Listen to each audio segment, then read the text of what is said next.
So yung good morning po sa lahat ng ating mga followers dyan at subscribers, no? So ngayong umaga po, ang araw ngayon, Vlad? Miyerkules?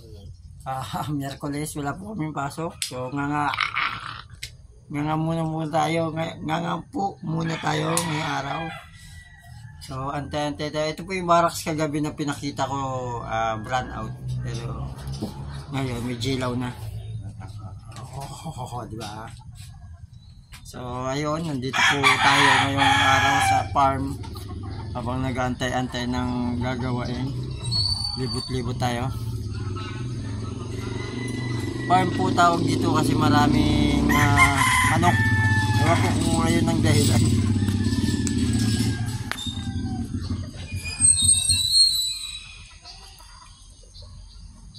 Yung mga manok.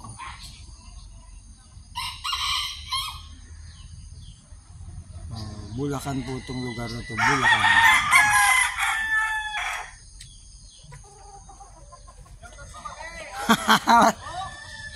Shoutout sa mga Bicula. Shoutout sa mga Bicolanong kasama ko, hindi nagpapalaw. Naturing ang mga Bicolano, mga papa. Kaway-kaway ka pa, lo. Unggoy ka. Ang dami nilang manok, oh. Wow. Nagpapakain si kuya ng manok. Ayun. Ayan, oh. Ayan ang Bulacan. Ito po yung office ng Grand Cement.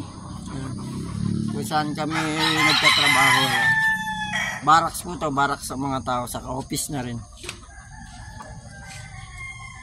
Yung mga manok. Kasi may gusto ng manok dyan, oh. May skoba na kayo dito.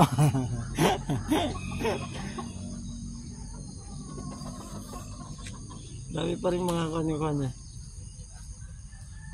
Ganda-ganda naman.